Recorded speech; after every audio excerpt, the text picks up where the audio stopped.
So here we start another Rosalind Madison Home Chef cooking blog.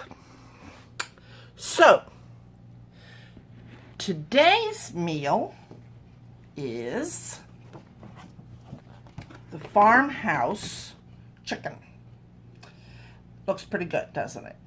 A number of people wanted me to make this yesterday, but I just didn't feel like it. Partly because, as you can see at the bottom, this is an expert level one, and I just didn't feel like tackling that yesterday. So we are going to endeavor to make it today.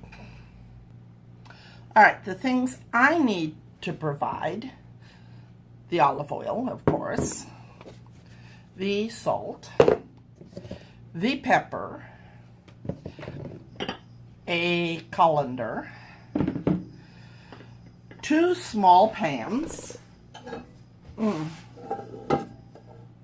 see, a frying pan,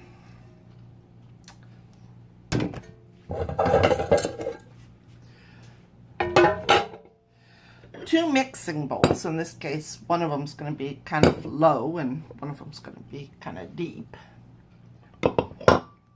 I also am going to need to husk my corn, so I get to use my wonderful little corn husker. And another suggestion by my friend Daphne is, instead of mashing it, to mix. So we're going to try that today. Now, what they provide is 2 potatoes, an ear of corn, green onions, light cream, chicken breading, mayonnaise, butter, and the chicken. So here we go. Okay, my first thing is to cut my potatoes into 1/2-inch cubes. So this, I've already washed the potatoes. Now, in this case, I got something funky in one of my potatoes, so I'm going to cut it out, because nobody needs a funky potato. And I got to cut that funk out too. This should not make any real difference because, well, the potatoes are getting cut into cubes, and then they're going to be boiled, and then they're going to be mashed, and by that point it really won't matter how many pieces have been cut out of it. You know what I'm saying? So let us continue. All right, so we are getting these cut up. Now, as you can tell, I've been cutting. Now, they said a small pan. I'm beginning to think that possibly this pan is a little bit smaller than it really needs to be. I think I may have to go for a bigger pan. Okay, this seems to be a little bit better for boiling my potatoes in. And now I need to put water over them just to cover the potatoes. So you can see the water flowing around in there. Now, another thing that my friend Daphne suggested after my carrots refused to get done was that I should cover them. Even though it doesn't say in the recipe to cover, she said, go ahead and cover them and then they will cook better. So, that being said, I covered my potatoes. Now, the next thing, while the potatoes are cooking, they say to trim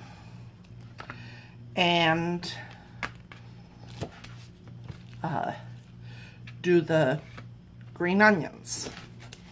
Now, the green onions are being used twice,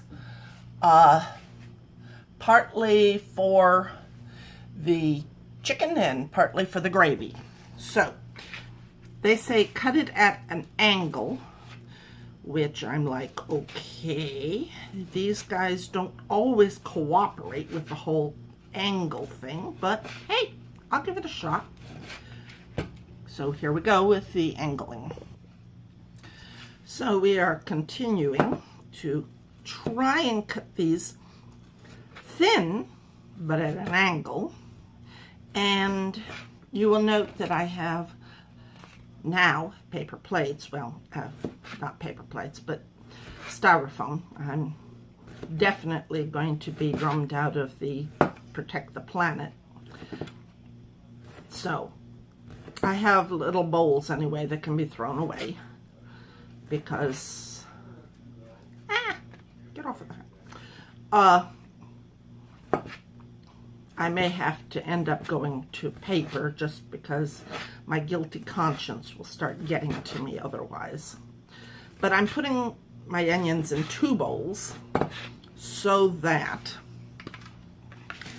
I don't forget and just stick them all in one, you know?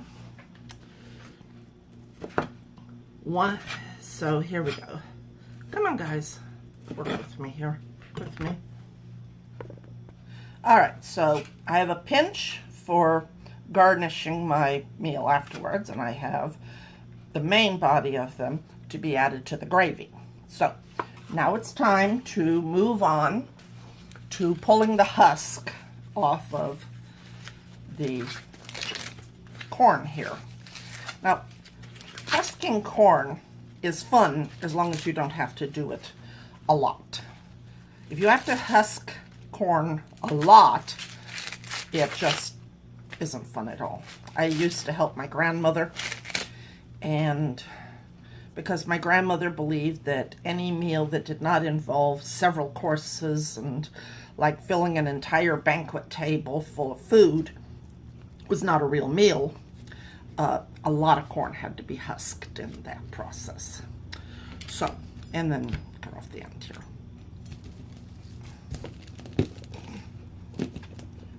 Preferably without cutting off appendages. All right, now I bought this husker, this thing for cutting off corn, a while back. Not quite sure how I feel about it at this point. It seems to be not as easy as they made it appear to be. So I think we're just going to go with the plain old-fashioned cut it off with a knife, which is what my father suggested I should do in the first place, and which probably Daphne, when she watches this, will be going, I'm done with you, Roz. Everybody knows, just cut it off with a knife. So Daphne, you're right. Of course. All right, so the corn has been cut off of the cob. To avoid getting chicken juice everywhere, I am cutting the chickens open over the sink, because that way they don't leak out everywhere. And then I can just kind of plop them down.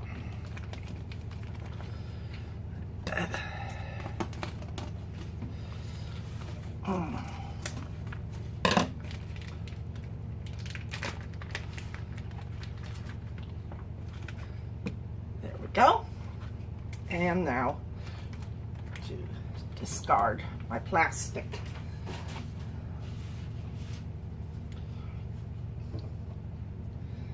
Not quite sure what that is, but it has come away from the chicken, so I don't think it's good. All right, Now I am to pat the chicken dry. Pat, pat, pat, pat, pat. Pat, pat, pat, pat, pat, pat, pat. And salt and pepper it. I take it back. I'm not supposed to salt it, just pepper it.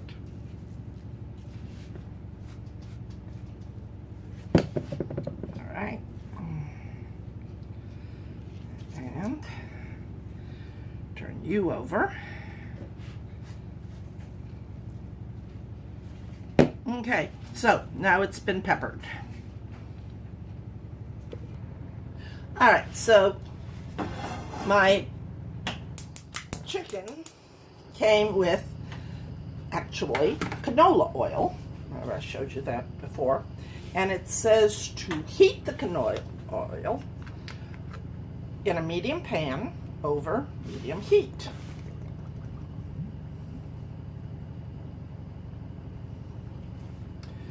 All right, there we go. Now we will just let that heat while I take care of battering the chicken. All right, so for one part of this, I am to put the mayonnaise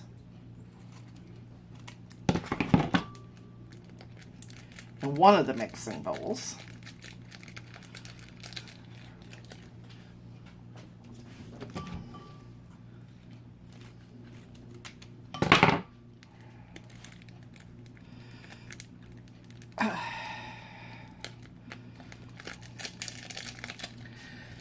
And 2 teaspoons of water.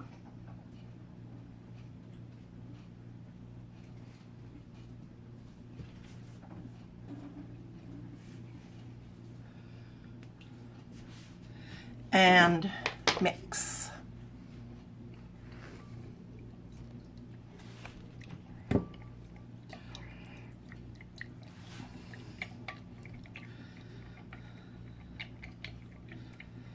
All right.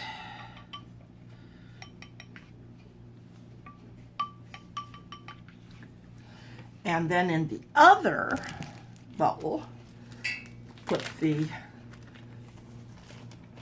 chicken bread.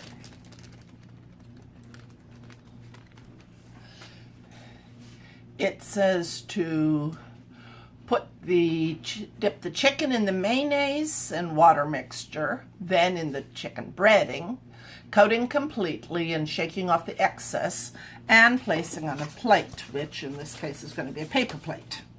So, here we go. Chicken in the mayonnaise.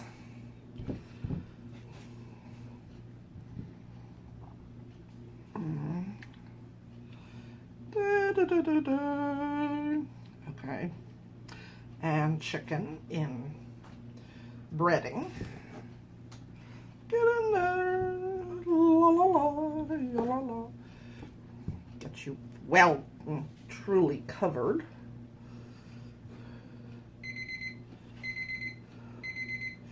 And of course, about the time I've got stuff all over my fingers is when the alarm goes off.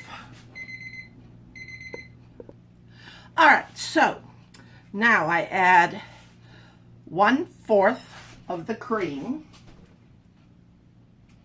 which in this, since it was 4 ounces, it would be 1 ounce, butter, salt, and 1 half teaspoon of olive oil. And in this case, I actually did follow the directions of how much. All right, so now let us see how this works.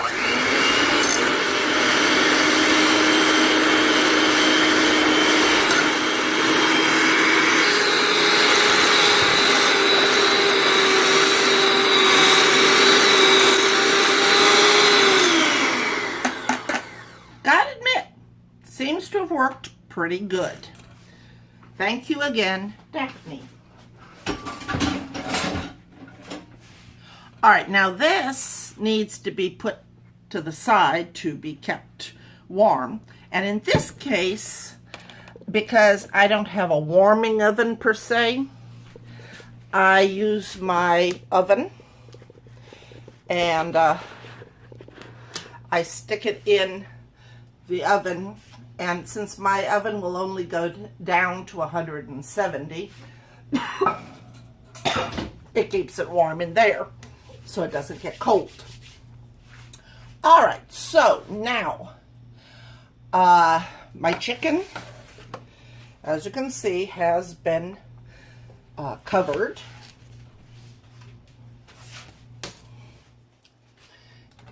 And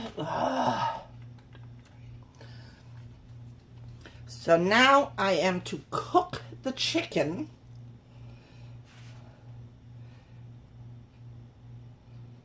All right, there's one. And there's two. All right.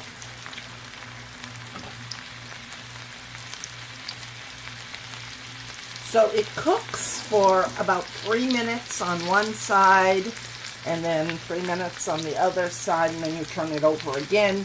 It should be about a 10 to 14 minutes. I'm only going for 10. And then I have to move it to another plate to rest. So in the meantime, I have put the corn in another pan, and I am to add a teaspoon of olive oil and just heat it up until it is hot, and then season it with salt and pepper. But that won't take me very long, so I'm not going to do that until I'm almost done with the chicken. So there we are with that. Alright, so now that my chicken has been cooking for 3 minutes on that side, flip them over and cook them a little bit on that side.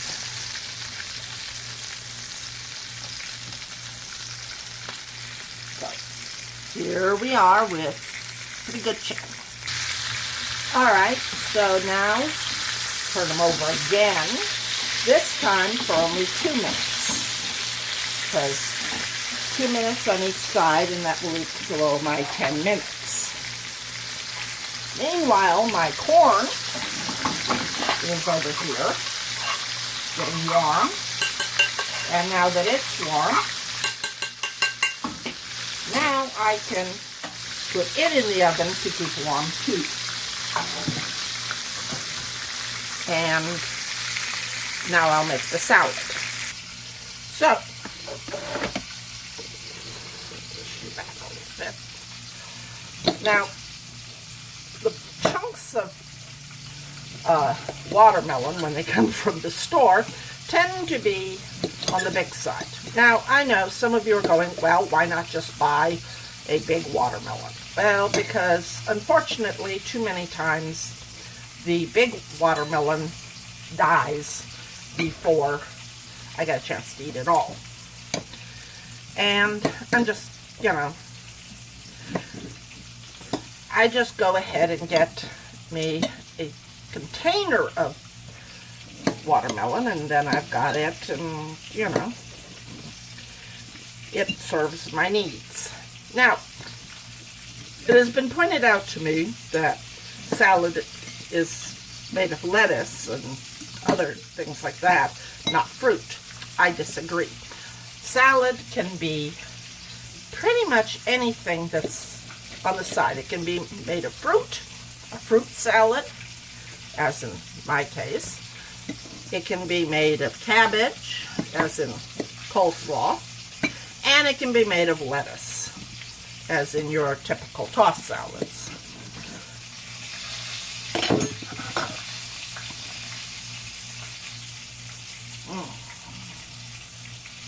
Hang on. And then you add your blackberries to it, because my mother was always a big believer in different colors, you know, kind of working together. So, and this is easy, and neither my father nor I are particularly into lettuce, although we like it sometimes, and cabbage is, coleslaw is okay sometimes. But fruit is by far our favorite, so that's the one we have the most of. And fruit is always very easy to do. All right, so now my chicken is resting, you know, having a nice little nap. And I need to wipe the pan clean so that I can make my gravy. Oh, actually it was the corn I was supposed to make the gravy in. Oh well, there we go. All right, now that I got the corn out of the pan, I need to add my green onions.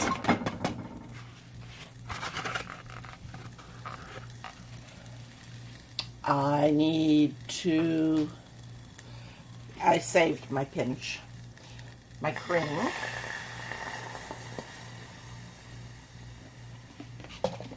My, let me see. And I stir until it gets thick.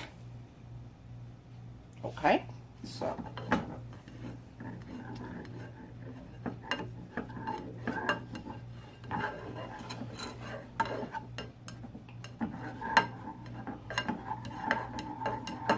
So there we are stirring it and waiting for it to get thick.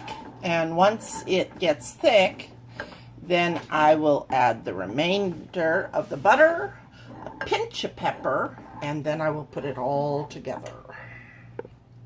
Okay, it said to simmer it until it's hot, coats the back of a spoon. So I'm going to assume that that is what it's supposed to look like.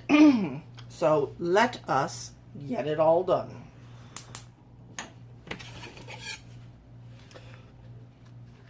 So we put the butter in it and swirl it in.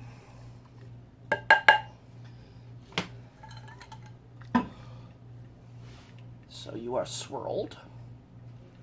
Not quite sure why you don't just, you know, stir it in, but they say swirl, so I swirl. And they say a pinch of pepper.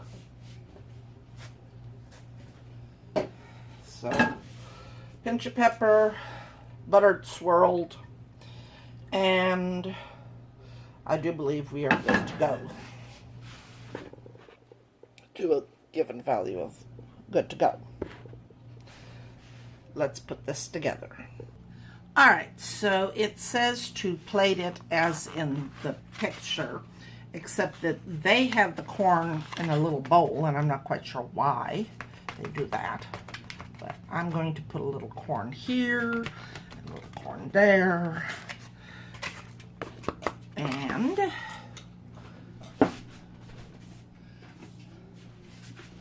potatoes here, and potatoes